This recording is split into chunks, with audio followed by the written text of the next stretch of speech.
السلام عليكم ورحمة الله تعالى وبركاته. بسم الله الرحمن الرحيم. الحمد لله رب العالمين، والصلاة والسلام على سيد المرسلين وعلى آله وأصحابه أجمعين، أما بعد. فقد قال الله تبارك وتعالى في القرآن الكريم: أعوذ بالله من الشيطان الرجيم، بسم الله الرحمن الرحيم. أياما معدودات، فما تعجل في يومين فلا إثم عليه. صدق الله العليم. وقال النبي صلى الله عليه وسلم: من صام يوما في سبيل الله بعد الله وجهه عن النار 70 خريفا، أو كما قال عليه الصلاة والسلام. سبحانك لا علم لنا إلا ما علمتنا إنك أنت العليم الحكيم. اللهم انفعني بما علمتني وعلمني ما ينفعني، ربي زدني علما. ربنا رب ارحمهما كما ربياني صغيرا. ربي أدخلني مدخل صدق وأخرجني مخرج صدق واجعل لي من لدنك سلطانا نصيرا. اللهم صل على سيدنا محمد وعلى آل سيدنا محمد وبارك وسلم عليه، يا أول الأولين ويا آخر الآخرين ويا ذا القوة المتين ويا راحم المساكين ويا أرحم الراحمين. اللهم ارحمنا برحمتك يا أرحم الراحمين. எல்லா புகழும் அல்லாஹ் ஜல்ல ஷானஹு தஆலாவுக்கே உரித்தாகட்டுமாக. எனது உயிரிலும் மேலான ஹஸரத் ரசூலுல்லாஹி ஸல்லல்லாஹு அலைஹி வஸல்லம் அன்னவர்கள் மீதும், அன்னவர்களின் அடிச்சுவற்றை சற்றும் அடிபரலாமல் பின்பற்றிய உத்தம சத்திய சஹாபாக்கள், தாபீன்கள், தபா தாபீன்கள், நாதாக்கள், ஷுஹதாக்கள், நல்லோர்கள், உலக முஸ்லிம்கள், குறிப்பாக நம் அனைவரின் மீதும் அல்லாஹுவின் அன்பும் அருளும் என்றென்றும் நின்று நிலவட்டுமாக. ஆமீன். கணியத்திற்குரிய அல்லாஹ்வின் நல்லடியார்களே, அல்லாஹுவின் பேரருள் ரமலான் மாதத்தினுடைய 2வது ஜும்மாவிலே நோன்பாளிகளாக ஜும்மாவினுடைய நன்மையை பெற்றுக்கொள்வதற்காக பள்ளிவாசலிலே அல்லாஹ் ஜல்லஷானஹு தஆலா நம்மை ஒன்றிணைத்திருக்கின்றான். அல்ஹம்துலில்லாஹ். அல்லாஹ் ஜல்லஷானஹு தஆலா ரமலான் மாதத்தில் நோன்பு வைப்பதை பற்றி சொல்லும் பொழுது, வஅன் தஸூமு கைருல் லக்கும் இன் குன்தும் தஅலமூன், சில தற்காலிகமான சிரமத்தின் காரணமாக நோன்பை விட்டுக்கொள்வதற்கு அனுமதி இருந்தாலும் கூட நீங்கள் நோன்பு வைப்பது என்பது சிறந்ததாக இருக்கிறது என்று அல்லாஹ் ஜல்லஷானஹு தஆலா இந்த வசனத்திலே சொல்லி காட்டுவான். நோன்பு யாரெல்லாம் விட்டுக்கொள்ளலாம் அப்படிங்கிற ஒரு செய்தியை சொல்லிவிட்டு, யார் பிரயாணியாக இருக்கிறார்களோ அவர்கள் வேறொரு நாளிலே நோன்பை வைத்து கொள்ளலாம். அதே போன்று யார் நோயாளியாக இருக்கிறார்களோ அவர்கள் வேறொரு நாட்களில் அதை நோன்பை வைத்து கொள்ளலாம் என்று சொல்லிவிட்டு அல்லாஹ் அந்த வசனத்திலே சொல்லுவான்: வஅன் தஸூமு கைருல் லக்கும் இன் குன்தும் தஅலமூன், நீங்கள் அறிவீர்களேயானால் நோன்பு வைப்பதுதான் சிறந்ததாக இருக்கும்.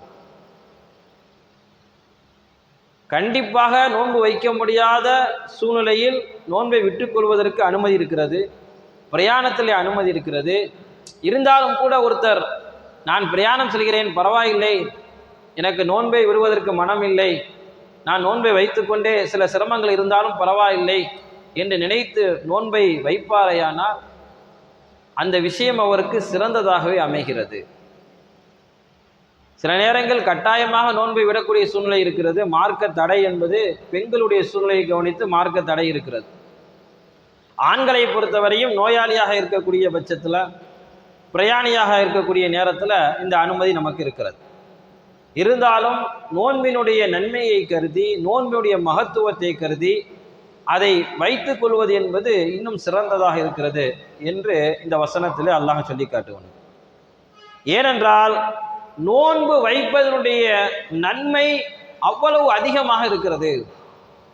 பெருமானார் ஸல்லல்லாஹு அலைஹி வஸல்லம் அவர்கள் சொல்வார்கள், மன் சாம யௌமன் ஃபீ சபீலில்லாஹ், யார் அல்லாஹ்வுடைய பாதையில ஒரு நாள் நோன்பு வைக்கிறார்களோ, பஅதல்லாஹு வஜ்ஹு அனின்னாரி 70 ஹரீஃபா, அல்லாஹ் ஜல்லஷானு தஆலா அவருடைய முகத்தை நரகத்திலிருந்து 70 ஹரீஃப் 70 ஆண்டுகள் என்ன செய்கிறான், தூரப்படுத்துகிறான். ஒரு நோன்பு அல்லாஹ்வுடைய பாதையில் வைக்கக்கூடிய நபருக்கு பெருமானார் ஸல்லல்லாஹு அலைஹி வஸல்லம் இப்படி ஒரு நற்செய்தியை சொல்லித் தருகிறார்கள். இந்த உலகத்தில் மனுஷன் பாவம் செய்யாதவனே கிடையாது. ஒவ்வொரு நாளும் ஒவ்வொரு நிமிடமும் ஏதாவது ஒன்றை செய்து கொண்டே இருக்கிறோம். அல்லாஹ்வுக்கு பிடிக்காத காரியங்களை செய்து விடுகிறான். தவறுதலாகவோ தெரியாமலோ தெரிந்தோ செய்து விடுகின்றான். அத்தனைக்கும் ஒரு பாவ மன்னிப்பாக அல்லாஹ் ஜல்லஷானு தஆலா இந்த ரமலானை நமக்கு ஆக்கி வைத்திருக்கின்றான். நோன்பு பற்றிய ஹதீஸை நாம் சிந்திக்கும் பொழுது நோன்பு எவ்வளவு முக்கியமானது, மகத்துவமானது என்பது நமக்கு புரிய முடிகிறது. அதனால்தான் இஸ்லாமிய சமுதாயம், முஸ்லிம்கள் நோன்பு காலங்களில் அவருடைய சூழ்நிலையே மாறி போய்விடுகிறது.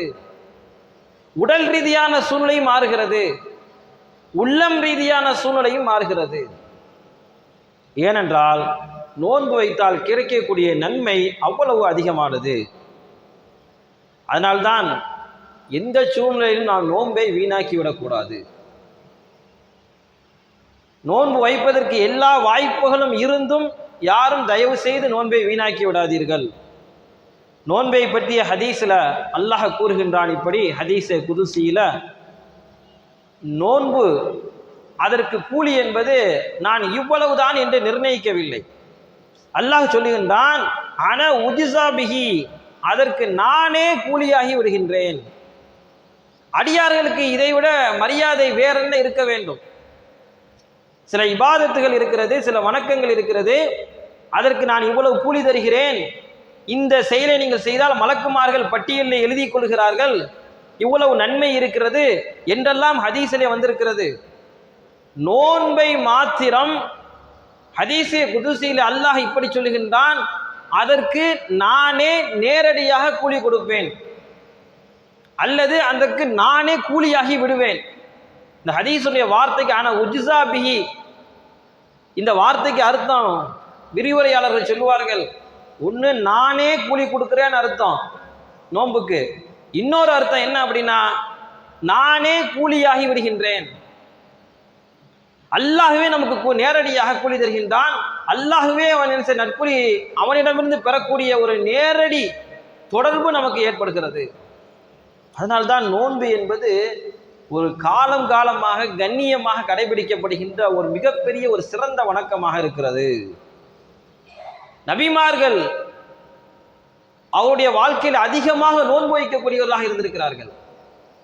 நம்முடைய ஆதிபித ஆதம் அலைஹிஸ்ஸலாம் அவர்கள் ஒவ்வொரு மாதம் 3 நாட்கள் நோன்பு வச்சிருவாங்க, 13, 14, 15 பிறை. நூஹ் அலைஹிஸ்ஸலாம் அவர்கள் பெரும்பாலும் நோன்பாளியாக தான் இருப்பாங்க. தாவூத் அலைஹிஸ்ஸலாம் நோன்பு நம்ம கேள்விப்பட்டிருக்கலாம். தாவூத் அலைஹிஸ்ஸலாம் நோன்புன்னு சொல்லுவாங்க ஒன்று வளமையில். தாவூத் நபி எப்படி நோன்பு வச்சாங்க அப்படின்னா, ஒரு நாள் நோன்பு வைப்பாங்க, ஒரு நாள் நோன்பை விடுவாங்க. இப்படிதான் அவங்களுடைய வாழ்க்கை முழுவதும் இருந்துச்சு. ஒரு நாள் பட்டினி, ஒரு நாள் என்ன சாப்பிடுவாங்க, ஒரு நாள் நோன்பு, ஒரு நாள் நோன்பை விட்டுருவாங்க. ஈசா அலைஹிஸ்ஸலாம் அவர்கள் 3 நாளைக்கு ஒரு தடவை நோன்பு வச்சிருவாங்க. இப்படியெல்லாம் நபிமார்களுடைய வணக்கங்களை நம்ம பார்க்கும்போது பிரதானமாக இந்த நோன்பை முன்னிறுத்திருக்கிறார்கள். நமக்கு காலம் முழுவதும் நோன்பு வைப்பதற்கு வாய்ப்பு இல்லாட்டாலும் கூட அல்லாஹ் ஜல்லஷானு தஆலா ரமலான் மாசத்துல கடமை ஃபர்ல் என்று ஆக்கி வைத்திருக்கிறான். ஒரு கால் ரமலான் மாசத்துல ஃபர்ல் இல்லை அப்படின்னா உண்மையிலே நம்மளாம் என்ன செஞ்சிடுவோம், கொஞ்சம் பலகீனப்பட்டு போயிடுவோம். ஃபர்ல் இல்லை தானே, கட்டாய கடமை இல்லை தானே அப்படின்னு. ரமலான் மாதத்துல நோன்பு நம்ம விளங்கிக்கிறோம், அது கட்டாய கடமை ஃபர்ல். அதை நம்ம விட்டுட்டோம்னா நாளைக்கு என்ன செய்யணும், அதற்குரிய கேள்விக்கு நம்ம பதில் சொல்லியாக வேண்டும். அல்லாஹ் ஜல்லஷானு தஆலா ரமலான் மாசத்துல இந்த 30 நாட்களையும் கடமையாக்கி, அந்த கடமையான அந்த நோன்புக்கு மிகப்பெரிய கூலியாக, ஒரு சாதாரண விஷயம் அல்ல, ஒரு முஸ்லிம் என்ன செய்கிறான், அல்லாஹ்வுக்காக வேண்டி எச்சிலை கூட முழுங்காமல் என்ன செய்யான், பட்டினியோடு இருக்கின்றான். எச்சில நம்ம முழுங்கின தவறு கிடையாது, நோன்பு முடியாது. ரொம்ப பெரிய சளிகள் இதுகள் நம்ம வெளியில துப்பிடணும். இருந்தாலும் பேணுதல் எப்படி இருக்கும், கொஞ்சம் எச்சி வாயில சுரந்துருச்சு அப்படின்னா போய் என்ன செஞ்சிடும், வெளியில போய் துப்பிடுவோம். ஏன்னா அந்த நோன்பை முடிச்சிடக்கூடாது, அந்த எச்சி அதனுடைய வயிற்றுக்குள்ள போயிடக்கூடாது. இப்படியெல்லாம் பேணுதலை கடைபிடிக்கக்கூடிய ஒரு மிகப்பெரிய ஒரு இபாதத்து தான் நோன்பு என்பது. முஸ்லீம் சமூகத்தில் நாம் பார்க்கும் பொழுது நமக்கு முன்னோர்கள் இந்த நோன்பை ரொம்ப பிரியமாகவே வச்சிருக்கிறாங்க. நோன்பு வைக்கிறதுனால அவங்களுக்கு ஒரு பிரியம். ஹிஜ்ரி 2ஆம் நூற்றாண்டை சேர்ந்த தாவூது பின் அபில் ஹிந்த் ரஹ்மத்துல்லாஹி அலைஹி அவங்க வீட்டுக்கு தெரியாமலே 40 வருடங்களாக நோன்பு வச்சிருக்கிறாங்க. குடும்பத்துக்கே தெரியாது. ஏன்னா நோன்புன்னு அவங்க என்ன செய்யறது, வெளிப்படுத்துறது இல்லை. அதே மாதிரியா இறைநேசர் மர்ஹூல் கர்கி, மிகப்பெரிய ஒரு இறைநேசர், அவங்க என்னைக்காவது யாராவது நமக்கு விருந்துக்கு கூப்பிட்டுருவாங்க, அந்த நிலைமை இருந்தால் தான் நோன்பே விடுவாங்களாம். இதுவெல்லாம் அவங்க நோன்பு வச்சு அதில் ருசி கண்டுட்டாங்க. நோன்பு வச்சதனுடைய அந்த தன்மை, அவங்களுடைய உடலில் ஏற்படக்கூடிய மாற்றம், அவங்களுடைய உள்ளத்தில் ஏற்படக்கூடிய மாற்றம், அல்லாஹ்விடத்தில் ஏற்படக்கூடிய நெருக்கம், இதையெல்லாம் அறிந்த காரணத்தினால் அதிகமாக நோன்பு நோக்கக்கூடிய மக்களாக நம்முடைய முன்னோர்கள் இருந்திருக்கிறார்கள். இது விஷயத்துல பெண்களும் சளைத்தவர்கள் அல்ல. அஹ்லு பைத் பெருமானார் ஸல்லல்லாஹு அலைஹி வஸல்லம் அவருடைய குடும்பத்தை சார்ந்த அலி ரலியல்லாஹு தஆலா அன்ஹு அவர்களின் 4ஆம் தலைமுறையின் வாரிசாக இருக்கக்கூடிய நபீசத்துல் மிஸ்ரியா என்ற ஒரு பெண்மணி, மிகப்பெரிய வழி. அவங்க என்ன செய்வாங்க அப்படின்னா நோன்பு வச்சுக்கிட்டே வருவாங்க. அவங்க மௌத்தா போனதும் ஒரு நோன்புல தான், ரமலான்ல. சக்கராத்துடைய நேரத்தில் அவங்க என்ன செஞ்சாங்க, நோன்பை விடுறதுக்கு எல்லாரும் சொல்றாங்க பக்கத்துல இருந்து, கொஞ்சம் நோன்பை நீங்க விட்டுருங்க. அப்ப நபீசத்துல் மிஸ்ரியா சொன்னாங்க, நான் 30 வருடமாக நான் அல்லாஹ்விடத்தில் இப்படி துவா கேட்கிறேன், யா அல்லாஹ் என்னையே நோன்பு வைத்த நிலைமையில மூத்தாக்கிரு, நோன்பு வைத்த நிலைமையில எனக்கு என்ன செய்ய, ரூஹ எடுத்துரு அப்படின்னு அல்லாஹ்ட்ட துவா செஞ்சுக்கிட்டே இருக்கிறேன். அது இப்பதான் அல்லாஹ் கபூலாக்க போறான், நான் என்ன செய்ய மாட்டேன், நோன்பை விட மாட்டேன் அப்படின்ட்டாங்க. அந்த நோன்புலேயே அவங்க வஃபாத்தானாங்க. ஆக அல்லாஹ்வை அடைவதற்கு ஒரு சிறந்த ஒரு வழியை ஷரியத் நமக்கு சொல்லித் தருகிறது. அல்லாஹ்வோடு நெருக்கமாக இருக்கக்கூடிய ஒரு வழிமுறையை நமக்கு சொல்லித் தருகிறது நோன்பு. அதனால்தான் அல்லாஹ் ஜல்லஷானு தஆலா நோன்பை பற்றி வசனத்திலே சொல்லும் பொழுது லஅல்லக்கும் தத்தகூன், நீங்கள் பயபக்தி உடையவர்களாக ஆகிவிடலாம். உண்மையிலே கொஞ்சம் நம்ம யோசிச்சு பார்க்குறோம். மற்ற வணக்கங்கள் இருக்கு, பிறருக்காண்டி செஞ்சிடலாம், இல்லை ஏமாத்திரலாம். அந்த வணக்கத்தில் ஜக்காத்தாக இருக்கட்டும், தொழுகையாக இருக்கட்டும், மற்ற வணக்கங்களில் கொஞ்சம் ஏமாற்று வேலை செய்வதற்கு வாய்ப்பு இருக்குது. நோன்புல அந்த மாதிரி ஏமாற்று வேலை செய்யறதுக்கு வாய்ப்பு இல்லை. நோன்பு நியத்து வச்சுட்டு அந்த சுபுகுல இருந்து மகரிப் இஃப்தார் நேரம் திறக்கிற வரைக்கும் நம்ம என்ன செய்யறோம், ரொம்ப கவனமாக இருக்கிறோம். ஒருத்தர் ரூம்ல நல்லா அடைச்சி போட்டு நிறைய குளிர்பானங்கள், நிறைய சாப்பாடு எல்லாத்தையும் போட்டு அவர் நோம்பாளியை விட்டாலும் கூட அந்த அடைக்கப்பட்ட ரூமுக்குள்ள அவரையும் கொண்டு போய் வச்சாலும் கூட அவர் என்ன செய்ய மாட்டாரு, அந்த சாப்பாடை சாப்பிட மாட்டார். யாரும் பார்க்கல, என்ன வேணாலும் செஞ்சுக்கலாம், எந்த இடத்துல மறைவாக சாப்பிட்டுக்கலாம். ஆனா ஒரு முஸ்லீம் நோன்பு வைத்து விட்டால் எந்த சூழ்நிலையும் அவர் சாப்பிட மாட்டார். இதுதான் அல்லாஹ்வுக்கும் அவருக்கும் உள்ள நெருக்கம். அல்லாஹ்வோடு அவர் ஒப்பந்தம் செஞ்சிட்டாரு. யா அல்லாஹ், நான் இன்னைக்கு நோன்பு வைக்கிறேன் என்று நியத்து செய்கிறேன். நோன்பு வச்சிட்டார், அல்லாஹ்வோடு அவர் ஒப்பந்தம் பண்ணிட்டார். அல்லாஹ் என்னை பார்த்து கொண்டு இருக்கிறான். இப்ப மற்ற வணக்கம் இருக்கிறதே சில நேரத்தில் ஒரு ஏமாற்று வேலை செஞ்சிடலாம். ஆனா நோன்புல அந்த மாதிரி செய்ய முடியாது, செய்ய மாட்டார்கள் முஸ்லிம்கள். தனி அறையிலே இருந்தாலும் கூட எதையும் சாப்பிட மாட்டாங்க. அப்ப அப்பேற்பட்ட ஒரு நெருக்கமான உணர்வு, அல்லாஹ்வுடைய அந்த பயபக்தி எல்லாமே இந்த நோன்பிலே கிடைக்கிறது. நோன்புடைய நேரம்னு பார்த்தா நம்ம பகுதியில், நம்ம நாட்டில் இன்னைக்குள்ள சூழ்நிலைக்கு கிட்டத்தட்ட 13.5 மணி நேரம், 13 மணி நேரமும் அரை மணி நேரம் நம்ம என்ன செய்யறோம், நோன்பு நோக்கிறோம். அதிகபட்சமாக கொஞ்சம் கூடுதல் குறைய பார்த்தா 14 மணி நேரம் வைத்துக் கொள்ளலாம். இது America, Sweden, Denmark, Russia, Germany, இந்த நாடுகள் நம்ம பார்க்கும்போது கிட்டத்தட்ட 20 மணி நேரம் அவங்க என்ன செய்யறாங்க, நோன்பு வைக்கிறாங்க அங்கே இருக்கக்கூடிய முஸ்லிம்கள். இங்கிலாந்தை பொறுத்தவரையும் 20.5 மணி நேரம் கணக்கு சொல்லப்படுகிறது. இது போக ஐஸ்லாந்து நாட்டில் மக்கள் 21 மணி நேரம் நோன்பு வைக்கிறாங்க. அப்போ பாக்கி உள்ள 24 மணி நேரத்தில் பாக்கி கிட்டத்தட்ட ஒரு 3 மணி நேரம் தான் இருக்குது. அவங்க இஃப்தார் முடிச்சுட்டு சஹருடைய ஏற்பாடு செய்கிறதுக்கு தான் நேரம் கரெக்டாக இருக்கும். இப்படியெல்லாம் உலக நாடுகளை நம்ம கவனிக்கும் பொழுது அதிகமான நேரங்கள் நோன்பு வைக்கக்கூடிய சூழ்நிலை இருக்கிறது. நம்ம தமிழ்நாடு இந்தியாவை பொறுத்தவரையும் அதிகபட்சமாக 14 மணி நேரம் தான். அந்த 14 மணி நேரத்தில் அல்லாஹ்வுடைய கிருபையில் காலையிலிருந்து இஃப்தார் நோன்பு திறக்கிற வரையும் அல்லாஹ்வுடைய பயபக்தியோ நம்ம என்ன செஞ்சுக்கிறோம், இந்த நோன்பை நாம் ஏற்று நடந்து கொள்கின்றோம். இந்த நோன்பை நம்ம என்ன செஞ்சிடக்கூடாது, எந்த சூழ்நிலை வீணாக்கி விடக்கூடாது. மாற்று மத சகோதரர்கள் ஆச்சரியப்படுறாங்க, நீங்கள் எப்படி நோன்பு வைக்கிறீங்க அப்படின்னு. ஏன்னா ஒரு பெண்மணி நீங்கள் பார்த்துருக்கலாம், கேரளாவை சேர்ந்த ஒரு மாற்று மத பெண்மணி ஒரு யூடியூப்பில் ஒரு வீடியோ போட்டிருக்காங்க, பார்த்துருக்கலாம் நீங்கள் முன்னாடி, ஏற்கனவே வந்த வீடியோ தான். அதில் அவங்க சொல்லக்கூடிய ஒரு விஷயம், நான் ஒரு ஹிந்து மதத்தை சேர்ந்தவ தான், ஆனால் அதே நேரத்தில் எங்களுக்கு எத்தனையோ விரதங்கள் இருக்கிறது. திங்கட்கிழமை விரதம், சஷ்டி விரதங்கள், அதே போன்று சபரிமலைக்கு போகக்கூடிய விரதங்கள், நிறைய விரதங்கள் இருக்கிறது. அதே போலயே கிறிஸ்தவர்கள் எடுத்துக்கொண்டால் ஈஸ்டர் என்று சொல்லக்கூடிய 40 நாட்கள் கூட விரதம் இருக்கிறாங்க. ஆனால் இந்த விரதங்கள்லாம் எப்படி இருக்கிறது என்று சொன்னால் அசைவத்தை தவிர்த்து கொள்ள வேண்டும், அவ்வளவுதான். அசைவத்தை தவிர்த்து கொள்ள வேண்டும். ஆனால் நீங்கள் முஸ்லிம்களாகிய நீங்கள் ஏற்கக்கூடிய அந்த நோன்பு இருக்கிறதே, அந்த நோன்புல ஒரு தண்ணி கூட குடிக்காம இங்கே இருக்கிறீங்க என்று சொல்லிட்டு ஒரு முஸ்லீம் சகோதரர்கிட்ட போய் நீங்கள் நோன்பு வச்சிருக்கிறீங்க சிரமமாக இருக்குதுன்னு கேட்டால் சிரமமே இல்லை, ரொம்ப சந்தோஷமாக சொல்கிறார். அந்த பெண்மணி சொல்கிறாங்க, உண்மை அதானே, இந்த நோன்பு வைக்கிறதா நம்ம என்ன செய்யல சார், ரொம்ப நம்ம கஷ்டப்படுறது இல்லை, மன ரீதியான மகிழ்ச்சியோடு நம்ம சொல்கிறோம் நம்ம நோம்பாளின்னு சொல்லிட்டு. அதைத்தான் அந்த பெண்மணி பதிவு செய்கிறாங்க. ஆகையினால முஸ்லிம்களிடத்தில் மிகப்பெரிய ஒரு சக்தியும் தியாகமும் இருக்கிறது, முஸ்லிம்கள் வெற்றி பெறக்கூடியவர்கள் என்று அந்த பெண்மணி சொல்லி முடிப்பார்கள். இப்படியாக மாற்று மதத்தவர் கூட நோன்பை பற்றி ஒரு நல்லெண்ணம் வச்சிருக்கிறாங்க. அது சின்ன சின்ன விஷயங்கள் மூலமாக ஏற்படலாம். ஒரு சகோதரத்துவத்தை அல்லாஹ் ஏற்படுத்தி வைத்திருக்கிறான். நோன்புன்னு சொன்னோனே அவங்களுக்கு ஒரு விதமான இரக்கம் வந்துடுது நம்ம மேல. நோன்புன்னு சொன்னோனே ஒரு விதமான பயபக்தி, அவங்க என்ன செய்வாங்க, முஸ்லிம்கள் நோன்பு இருப்பார்கள். இந்த கண்ணியத்தை எல்லாம் அல்லாஹ் ஜல்லஷானஹு தஆலா நோன்பின் மூலமாக வழங்கியிருக்கின்றான். அந்த நோன்பை அல்லாஹ் குர்ஆனிலே சொல்லும் பொழுது, யா அய்யுஹல்லதீன ஆமனு குத்திப அலைக்குமுஸ் ஸியாமு கமா குத்திப அலல்லதீன மின் கப்லிக்கும் லஅல்லக்கும் தத்தகூன். உங்களுக்கு முன்பிருந்தவருக்கு எப்படி கடமையாக்கப்பட்டதோ அதே போன்று உங்கள் மீது கடமையாக்கப்பட்டிருக்கிறது. தயவு செய்து என்ன செஞ்சிடக்கூடாது, நோன்பை நம்ம வீணாக்கிடக்கூடாது. நோன்புல நிறைய ஏராளமான பலன்கள் உண்டு. ஆன்மீக ரீதியான பலன்கள் ஏராளம், மருத்துவ ரீதியான பலன்கள் ஏராளம். மருத்துவ ரீதியாக நம்ம நிறைய சொல்றதுக்கு நிறைய இருக்குது. இருந்தாலும் நம்ம என்ன செய்யக்கூடாது, மருத்துவ சார்ந்த விஷயங்கள் நம்ம முன்னெடுக்க கூடாது. இருந்தாலும் ஷரியத் நமக்கு கொடுத்திருக்கக்கூடிய மிகப்பெரிய இந்த நோன்பு இருக்கிறதே, அந்த நோன்பு பட்டினியாக உண்ணாமல் பருகாமல் இருக்கக்கூடிய இந்த நோன்பு இருக்கிறதே, இதனால் உடல் நலங்கள் ஆரோக்கியங்கள் ஏராளமாக கிடைக்கிறது.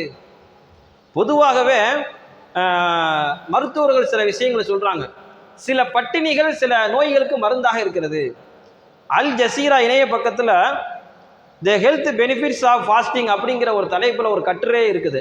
நீங்கள் அந்த அல் ஜசீரா போனால் நீங்கள் படித்து பார்க்கலாம். அதில் சொல்லப்பட்ட விஷயம் என்ன அப்படின்னா, உடல் நலனை காப்பதற்கு கிட்டத்தட்ட 14 முதல் 24 மணி நேரம் பட்டினி இருக்கிறது அவசியமா. சில நேரங்களில் இது மருத்துவத்துக்கு முக்கியமாக கருதப்படுகிறது. மருத்துவர்கள் 5:2 அப்படிங்கிற ஒரு கணக்கு வச்சிருக்கிறாங்க. அப்படின்னா 36 மணி வாரத்தில் 2 தடவை 36 மணி நேரத்துக்கு இடையில 500 அல்லது 600 கலோரியை மட்டுமே எடுத்துக்கணுமா உடம்பு. அந்த அளவுக்கு ஒரு மருத்துவ ரீதியான ஒரு பட்டினியை அவர்கள் மேற்கொள்ள சொல்றாங்க. இப்ப இதுவெல்லாம் நாம் பார்க்கும் பொழுது நோன்பு உடலை சுத்தப்படுத்துகிறது, ஒரு மனிதனுடைய குடலை சுத்தப்படுத்துது. 11 மாதங்கள் இந்த வாயும் வயிறும் அரைத்ததுக்கு அறவில்லை. என்னென்ன சாப்பிடமோ எல்லாம் சாப்பிட்டுச்சு, என்னென்ன ஆசைப்பட்டதோ என்னென்ன திங்கணும் நினைச்சிச்சோ, சில நேரத்தில் நம்ம சாப்பிடணும்னு நினைச்சிருக்கவே மாட்டோம், அந்த சாப்பாடெல்லாம் நம்ம முன்னாடி வந்திருக்கோம், எடுத்து டேஸ்ட் பார்த்துருப்போம். இப்படியெல்லாம் நம்முடைய வாயும் வயிறும் அரைத்து ஓய்வு பெறக்கூடிய 1 மாதத்தில் நாம் ஓய்வு கொடுக்கல அப்படின்னா மருத்துவ ரீதியான பிரச்சனையை நம்ம சந்திக்க வேண்டியிருக்கிறது. சொல்லப்போனால் இந்த நோன்பு இருக்கிறதே மூளைக்கு அழுத்தம் குறைகிறதாம். அதனால தான் கொஞ்சம் டென்ஷன் கொஞ்சம் குறையும் பாருங்க. நோன்புல அப்படியே பார்த்தா என்ன செஞ்சிருவோம், ஒரு விதமான மகிழ்ச்சி, ஒரு விதமான சாந்த குணம். அப்படி யாருமே நம்ம எரிச்சல் பட மாட்டோம், யாருமே என்ன செய்ய மாட்டோம், யாரையும் நம்ம பேச மாட்டோம், திட்ட மாட்டோம். ரொம்ப ஒரு அமைதியான ஒரு சூழ்நிலை ஏற்படுகிறது. காரணம், இயற்கையாகவே இந்த நோன்பு என்பது மூளைக்கு எனது ஒரு அழுத்தத்தை குறைக்கிறது. நோன்பு வைக்கிறதுனால மருத்துவ ரீதியான சில பாதிப்புகள் சில பேருக்கு வரும். உதாரணமா சர்க்கரை நோயாளிகள் இருக்கிறாங்க, அவங்களுக்கு சர்க்கரை குறைவதற்கு வாய்ப்பு இருக்கிறது. நாம் ஒன்றை விளங்கிக் கொள்ள வேண்டும், நோன்பை பொறுத்தவரையும் அல்லாஹ் சில சலுகைகளை வழங்கி இருக்கிறான். நோன்பை கடைபிடிப்பது ஃபர்லு, கடமை. அதே நேரத்தில் நோயாளியாக இருக்கிறோம், மயக்கம் ஏற்பட்டு போய்விடும், லோ சுகர் ஆயிரும் அப்படின்னா கண்டிப்பாக அவங்க என்ன செஞ்சுக்கிற நோன்பை விடத்தான் செய்யணும். என்னால் வைக்க முடியல, லோ சுகரு, ஆனால் சின்ன சின்ன காரணங்கள், சின்ன சின்ன காரணங்களுக்காக நோன்பை விடுவதற்கு அனுமதி இல்லை மார்க்கத்தில். ஏன்னா அவங்களுக்கு தெரியும்ல எது நிர்பந்தம், நம்ம நோயாளி, நம்முடைய நோய் எப்படி இருக்கிறது, நம்மளால் வைக்க முடியுமா வைக்க முடியாதா. இதையெல்லாம் விட மிக முக்கியமான விஷயம், தயவு செய்து பெற்றோர்கள் தங்களுடைய பிள்ளைகளை நோன்பு வைக்க பழக்கப்படுத்துங்க. இதுக்கு மூல காரணமே அதுதான். சிறு வயதில் யார் நோன்பு வச்சாங்களோ அவங்க பெரிய வயது ஆனதுக்கு பிறகு நோன்பு வச்சிருவாங்க. யார் சிறு வயதிலேயே பழக்கம் இல்லையோ கொஞ்ச நாள் நம்மளோட பிள்ளைங்கள் இருப்பாங்க, அதற்கு பிறகு வெளியில் போயிடுவாங்க. நம்மளோட இருக்கக்கூடிய நேரத்தை நோன்பு வச்சு பழக்கம் பண்ணணும். இல்லை அவங்க வெளியில் போயிட்டாங்க, அங்கேயும் நோன்பு வைக்க முடியாமல் போயிருச்சு அப்படின்னா காலப்போக்கில் அவங்க பெரியவனாக ஆனதற்கு பிறகு நோன்பு வைப்பது என்பது மிகப்பெரிய பாரமாக ஆகிவிடுகிறது. ஆகையினா நீங்கள் என்ன செய்யுங்க, கொஞ்சம் நம்முடைய பிள்ளைகளை கொஞ்சம் விட்டுறாம, ஸ்கூலுக்கு போனாலும் பரவாயில்ல, காலேஜுக்கு போனாலும் பரவாயில்ல, கொஞ்சம் என்ன செய்யுங்க, கொஞ்சம் கவனப்படுத்தி அவங்க நோன்பு வைக்கிறதுக்கு நம்ம ஏற்பாடு செய்யணும். இந்த சிறு வயதில் நம்ம பழக்கம் பண்ணிட்டோம் அப்படின்னா பெரிய வயதில் பெரிய கஷ்டம்னா அவங்களுக்கு இருக்காது. அதே நேரத்தில் நம்ம சில பாதிப்புகள் ஏற்படுங்கிற, உடம்புக்கு சில ஏதாவது பாதிப்புகள் வருங்கிற நேரத்தில் அல்லாஹ் ஜல்லஷானஹு நமக்கு அனுமதி வழங்கியிருக்கின்றான், நீங்கள் வேறொரு நாளில் நோன்பை வச்சுக்கிறீங்க. அப்போ யாருக்கு அனுமதி? நோயாளிகளுக்கு அனுமதி. அதே போன்று பிரயாணம் போகிறாங்க அவங்களுக்கு அனுமதி. பிரயாணங்கிறது நம்ம ஏற்கனவே சொல்லியிருக்கிறோம், பிரயாணத்தை பொறுத்தவரையும் 77 கிலோமீட்டர் இருக்கணும். அதுதான் ஷரியத்து ரீதியான பிரயாணம். பக்கத்தில் நம்ம போகிறோம், இங்கேருந்து சிவகங்கை போகிறோம், 50 கிலோமீட்டர் தான், பிரயாணியாக ஆக முடியாது. மதுரை போனோம்னா பிரயாணி ஆயிடுவோம். இப்படி அதிகபட்ச தூரம் 77 கிலோமீட்டர் நம்ம கணக்கு பண்ணிக்கிறணும். 77 கிலோமீட்டர் ஒரு பிரயாணம் செஞ்சு போகிறாரு அப்படின்னா அவரைத்தான் மார்க்க ரீதியாக முசாஃபிர், பிரயாணி என்று மார்க்கம் சொல்லி தருகிறது. அவர் நோன்பை விட்டுக்கிறதுக்கு அனுமதி இருக்குது. அதற்கு குறைவாக வேறு வேலையாக நம்ம பக்கத்தில் போகிறேன், ரொம்ப வெயிலாக இருக்குது, இதுக்கெல்லாம் மார்க்கத்தில் அனுமதி கிடையாது. ஆக நம்ம யோசிக்க வேண்டிய விஷயம் என்ன அப்படின்னா, எல்லா சூழ்நிலையும் இறை நம்பிக்கையோடு அல்லாஹ்வை பயந்து நாம் நோன்பு வச்சோம் அப்படின்னா அல்லாஹ் ஜல்லஷானஹு தஆலா அந்த நோன்பை எளிமையாக்கிறான். எத்தனையோ பேர்கள் வாயில நம்ம கேள்விப்படுறோம், சொல்கிறாங்க நோன்பு வைக்கும்போது என்னுடைய உடம்பு ரொம்ப ஆரோக்கியமாக இருந்துச்சு, நல்லா இருந்துச்சு. எப்போ? நோன்பு முடிஞ்சதுக்கு பிறகு சொல்லுவாங்க. ரமலானுடைய காலத்தில் ரொம்ப உடம்பு ஆரோக்கியமாக இருந்துச்சு, சுகர் ரொம்ப கண்ட்ரோலாக இருந்துச்சு, பிபி கரெக்டாக இருந்துச்சு, எந்த பிரச்சனையும் இல்லை. நோன்பு முடிஞ்சதுலேருந்து எனக்கு உடம்புக்கு சரியில்லை அப்படிம்பாங்க. இப்போ அந்த அளவுக்கு நோன்புல மிகப்பெரிய ஒரு பரக்கத்து இருக்கிறது. அது மட்டும் அல்ல, பெருமானார் ஸல்லல்லாஹு அலைஹி வஸல்லம் அவர்களுடைய வார்த்தை, நோன்பு என்பது ஒரு கேடயம். நோன்பு ஸல்லல்லாஹு அலைஹி வஸல்லம் அவங்க சொன்னாங்க, கேடயம் என்று சொன்னார்கள். பாவத்தை விட்டு தடுக்கக்கூடிய ஒரு கேடயமாக நோன்பு இருக்கிறது. உண்மையிலே நோன்பு வைக்கும் போது பெரும் பாவங்களுக்கு வாய்ப்பே இல்லை, பெரும் பாவங்களை மாட்டிக்கிற மாட்டோம். ஆனால் அதே நேரத்தில் சைத்தானுடைய தூண்டுதல் காரணமாக சிறு பாவத்தில் மாட்டிக்கிறோம். குறிப்பாக தீய பேச்சுக்கள் பேசுறது. பெருமானார் ஸல்லல்லாஹு அலைஹி வஸல்லம் சொன்னார்கள், நோன்பு வைத்துக் கொண்டு யார் தீய பேச்சை கைவிடலையோ அதனால அல்லாஹ்வுக்கு எந்த பிரயோஜனம் இல்லை. நம்ம கஷ்டப்பட்டு எந்திரிச்சு நோன்பு வைக்கிறோம், சஹருடைய நேரத்தில் ரொம்ப சிரமத்தோடு எந்திரிச்சு நோன்பு வைக்கிறோம், ஒரு நாள் முழுவதும் பட்டினியாக இருக்கிறோம். ஆனால் நம்ம தேவையில்லாத தீய பேச்சுக்களை பேசிட்டோம், தீய நடவடிக்கையில் ஈடுபட்டோம் அப்படின்னா அந்த நோம்பினால் எந்த விதமான பிரயோஜனமும் ஏற்படாது. ஆகையினால நோன்பு இருக்கும்போது ரொம்ப கவனத்தோடு இருக்கணும். அதனால தான் ஸல்லல்லாஹு அலைஹி வஸல்லம் சொன்னாங்க, நோன்பு ஒரு கேடயம். எப்படி கேடயம்? நீங்கள் யார்கிட்டையாவது நீங்கள் சண்டை வந்தால் கூட, யாராவது உங்கள்கிட்ட சண்டை போடுற மாதிரியான வார்த்தைகளை பேசினாலும் கூட நீங்கள் என்ன சொல்லிடணும்? அன சாயிமுன், நான் நோம்பாளி என்று சொல்லிடணும்னு பெருமானார் ஸல்லல்லாஹு அலைஹி வஸல்லம் அவங்க சொல்லித்தராங்க. இப்போ அந்த அளவுக்கு நோன்பை பொறுத்த வரையும் யாருக்கிட்டையும் வீண் பேச்சு பேசக்கூடாது, யார்கிட்டையும் தீய கெட்ட வார்த்தைகளை பயன்படுத்தக்கூடாது. மற்ற விஷயங்கள், குறிப்பாக செல்போனுடைய விஷயங்களை தவிர்த்துக்கிறோங்க. ஏன் செல்போன் அதிகமாக சொல்ல வேண்டியது இருக்குதுன்னா, நம்ம நோம்பாளியாக இருக்கக்கூடிய கட்டத்தில் செல்போனில் வரக்கூடிய மற்ற நடவடிக்கை நம்ம பார்த்தோம், மற்ற நடவடிக்கை நம்ம கேட்டோம் அப்படின்னா நோம்பினுடைய அந்த அகமியத், அந்த கண்ணியம் என்பது குறைஞ்சிரும். சில நேரங்களில் அதிகமான பாவமான காரியங்களை மொபைலில் நம்ம பார்த்துட்டோம் அப்படின்னா நமக்கு நோம்பினுடைய நன்மையே குறைஞ்சி போயிடும். நம்ம காலையிலேருந்து சிரமப்பட்டு நோன்பு வைக்கிறோம், அந்த நோம்புடைய நன்மையே குறைஞ்சி போயிடும். ரொம்ப கவனமாக இருக்க வேண்டிய இடம் செல்ஃபோன் தான். நோன்பு ஒரு கேடயம் பெருமானார் ஸல்லல்லாஹு அலைஹி வஸல்லம் சொன்னது எதுக்கு அப்படின்னா, பல விஷயங்களை தடுத்துருது. யாரையும் போய் என்ன செய்யறதில்ல, தொந்தரவு கொடுக்கறது இல்லை, தீமையான காரியத்தின் பக்கம் விரைகிறது இல்லை. எந்த ஒரு தீமையை செய்யறதுக்கு முன்னாடியே மனசு அடிக்கடி சொல்லிக்கிட்டே இருக்கும், நான் நோம்பாளி அப்படின்னு. அல்லாஹ் ஜல்ல ஷானஹு தஆலா அப்படி ஒரு வணக்கமாக நோன்பை நமக்கு ஆக்கி தந்திருக்கிறான். கடைசியாக அவங்க என்ன செய்யணும், நோம்புல காலையிலிருந்து என்ன செய்யலாம், இஃப்தார் துறக்கிற நோன்பை துறக்கிற வரைக்கும் திக்ர்கள் மேற்கொள்ளலாம், இபாதத்துகளில் கழிக்கலாம், வீண் பேச்சுகள் நம்ம குறைச்சிக்கிறோம். கடைசி நேரம் மிக முக்கியமான இஃப்தாருடைய நேரத்தில் எல்லாரும் துவா செய்யுங்க. மிக முக்கியமான நேரம் தான். ஒரு முதலாளி சொல்றாரு தன்னுடைய தொழிலாளிகிட்ட, நீங்கள் நிறைய கோரிக்கைகளை எழுதிட்டு வாங்க, எல்லா கோரிக்கையிலும் நான் ஏற்றுக்கிறேன்னு சொல்றாரு. நம்ம எவ்வளோ கவனமாக போய் முதலாளிகிட்ட போய் கொடுப்போம். அதே மாதிரி நேரம் தான் அந்த இஃப்தாருடைய நேரம். அல்லாஹ் ஜல்ல ஷானஹு தஆலா அடியார்களை பார்த்து என்ன செய்யறான், என்னென்ன கோரிக்கை இருக்குதோ எல்லா கோரிக்கையும் நீங்கள் கொடுங்க, நான் என்ன செஞ்சிடறேன், எல்லா கோரிக்கையும் நிறைவேற்றுகிறேன் என்ற ரீதியில் இஃப்தாருடைய நேரம் மிக முக்கியமான நேரம். ஆனால் அந்த நேரத்தில் தான் நம்ம என்ன செஞ்சிடும் அப்படின்னா மற்ற காரியங்களை ஈடுபட்டு இருக்கோம். அந்த நேரத்தில் தான் இஃப்தாருடைய அந்த சாப்பிடக்கூடிய பொருட்கள் மீது கவனம் செலுத்துகிறோம். அதை தயாரிப்பு செய்கிறதில்ல, அதை எடுத்து வைக்கிறதில்ல. கொஞ்ச நேரம் என்ன செய்யணும், அந்த இஃப்தாருடைய நோன்பு துறக்கக்கூடிய அந்த கடைசி நேரத்தில் அல்லாஹ்விடத்தில் நம்ம துவா செய்கிறது இருக்கிறதே, அது மிகப்பெரிய அங்கீகாரம். கடைசி நேரம், இன்னும் கொஞ்ச நேரத்தில் நோன்பை திறந்துருவோம். அந்த நேரம் எப்படிப்பட்ட நேரம், ரொம்ப ஒரு காலையிலிருந்து பட்டினியாக இருந்து நோன்பு வைத்து கடைசி நேரம் அந்த மனது ரீதியாக ஆத்மார்த்தமாக அல்லாஹ்விடத்தில் கேட்கும் பொழுது அல்லாஹ் மிகப்பெரிய அங்கீகாரம் அளிக்கிறான். அதனால இஃப்தாருடைய நேரத்தில் என்ன செய்யணும், ரொம்ப கவனம் செலுத்தணும். இந்த ரமலான் இருக்கிறதே நமக்கு அல்லாஹ் வழங்கி இருக்கக்கூடிய ஒரு பிளாங்க் செக் தான். நம்ம எந்த அளவுக்கு ஃபில் பண்ணிக்கிறோமோ அந்த அளவுக்கு ஃபில் பண்ணிக்கிறோம். எவ்வளவு குர்ஆனை ஓத முடியுமோ, எவ்வளவு திக்ருகளை செய்ய முடியுமோ, எவ்வளவு நன்மைகளை செய்ய முடியுமோ, இதற்கு மாற்றமாக நம்ம வீண் பேச்சா பேசிக்கிட்டே போனோம். மற்ற விஷயங்களை நம்ம நேரத்தை கழிச்சோம் அப்படின்னா இந்த ரமலான் அப்படியே வீணாக போய்கொண்டே இருக்கணும். அது ரொம்ப கவனமாக இருக்கணும். நோன்பாளிகள் நம்ம நோன்பு வைக்கிறோம், தொழுகையில் நம்ம கவனம் செலுத்தணும். குறிப்பாக இமாம் ஜமாத்தோட பள்ளிவாசலில் வந்து தொழக்கூடிய பழக்கத்தை நம்ம ஏற்படுத்திக்கிறோம். அதே மாதிரி சும்மா இருக்கிற குர்ஆன் ஓத தெரிந்தவர் ஓதுங்க. ஆனால் குர்ஆன் ஓத ரொம்ப ஒரு கவலையான விஷயம். நம்ம பகுதியில் குர்ஆன்ங்கிறது ஓதுறதே கிடையாது. நீங்கள் வந்து பார்த்தா தெரியும், நம்முடைய பள்ளிவாசலில் குர்ஆனுடைய சப்தங்கிறது வந்து தராவிகளை மட்டும்தான். ரொம்ப நம்ம கவலைப்படணும்.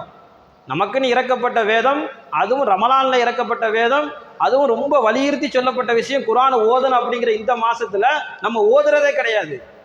பள்ளிவாசல் யாரும் குர்ஆனை எடுத்து யாராவது இல்லா மாஷா அல்லா யாராவது ஒருத்தர் ரெண்டு பேர் எடுத்திருப்பாங்க.